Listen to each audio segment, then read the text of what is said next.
see. I mean, it's a variety of issues they're debating with him about. But the issue, what I'm seeing is that when it comes down to it, because he's mentioning benefiting, but when it comes down to it, the what this youth is saying is that he's saying that immigrants benefit the country when they come in. He's saying that not necessarily. They're both right, but overall, whose right is more right than the other? They're both right, but is he more right than him, or is he more right than the other? Who's more right? So I'm trying to figure out who's more right, just on that particular topic. But when it comes down to it, what you're looking at is who benefits, because it's a benefit to have, as he said, to have immigrants in the country because of the workforce. But who benefits? That's the thing. And who loses? And that's more like numbers. You're going to take numbers and say, okay, this percentage benefits and this percentage loses. But technically, what you're looking at is who is benefiting. That's what you're looking at through, and who is losing through this, on this particular topic about having immigrants in the country. Because in this Charlie KIRK, the way he's saying, he's looking at it like, look, because I heard a few things he said before, but he's looking at it like,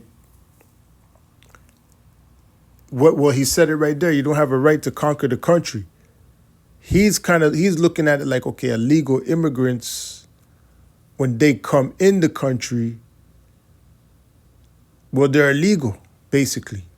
And the other guy's saying, well, they still benefit the country. And then, who knows, the other guy is saying basically, well, he's probably taking into consideration that, look, where they're coming from, they're running from a scenario in their country to come here and help build here and make something better for themselves because of whatever is going on in that country. What I think happens too is that other countries, they try to copy the democracy setup in America or in Canada, and they don't do it well.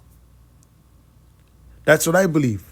They're trying too hard to copy the setup of the hierarchy in, for instance, Canada or America, and they're just not very good at it. So other people leave those countries to come over. I'm just using Canada and America. The planet's a big planet. I'm just using Canada as America, for example. They come over to these countries to fit in and work side by side to help build. And then, if anything, they send back money to their country to help better the circumstance over there. So in a way, there's two things, two views being. One, the Charlie KIRK, he's saying, okay, when they come over here, a lot of them we don't agree with them. Who knows? They might turn into gangs, or who knows what other thing they might spawn off and do. But then the other guy's saying, well, the great bulk of them, they come and work and they fit in. And they're just cool. They're just chill. And they work and whatever. I mean, even employers benefit off of them because they'll work for cheap. But then that's another issue, because you have people that are not working for cheap. They've been in the country for a long time and they're losing positions to people who will work for cheap. So, I mean, in essence, what it comes down to is who's benefiting. It's who's benefiting. So I mean, again, now you have a crowd of people that are because this is a different topic. This is just one issue this kid is speaking about. But you have a crowd of people and they're college and university students, and those guys already they're already in those college and universities. I don't know, maybe some of them play sports, depending on what they do. But their parents already put a big bulk of money into their education. And a lot of those students, they don't feel they're getting the worth out of their education. They don't feel it's amounting, and I mean they don't feel more better off than the person who didn't go to college or university. And that's a technical issue. You could go into details. I mean, a lot of people they're laborers. They won't even go to college. Or if they do, it depends on what you're doing. The curriculum, I mean, some people live on the campus. They're gone to college for 2-3 years. That's whatever. But he's talking to a group of students that a lot of them are probably stressed.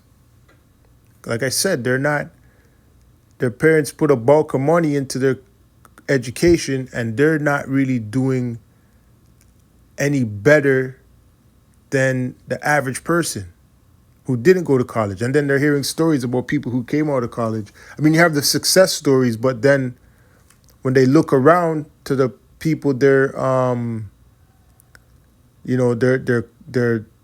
how do you say it? Their fellow students and those who just left university, and they're making comparisons and probably thinking, okay, is it worth it? So I mean, they're talking to him and basically I the way I see him for the few talks I heard him do is like he's standing up for what let's say the Trump office, make America great again, but he's basically in a company that's going left. What he's saying, he's telling you the company is going right, but really it's going left. The values that he has are not really being valued by the company because the company is actually going left with the tariffs. Trump, he's letting the tariffs loose on his own country. So, I mean, Trump might have to go back and say, look, talk to the Federal Reserve, the people with all the gold, and say, look, there's an economic collapse. Now what do you think I should do? You guys have all the gold. I mean, if there's no cash, you guys have the gold. What's the plan? Are we going to let it collapse or everybody going cashless? What's happening? But, I mean, the reason I'm speaking on this is because I'm narrowing it down to people have complaints because they're not receiving what they're hearing.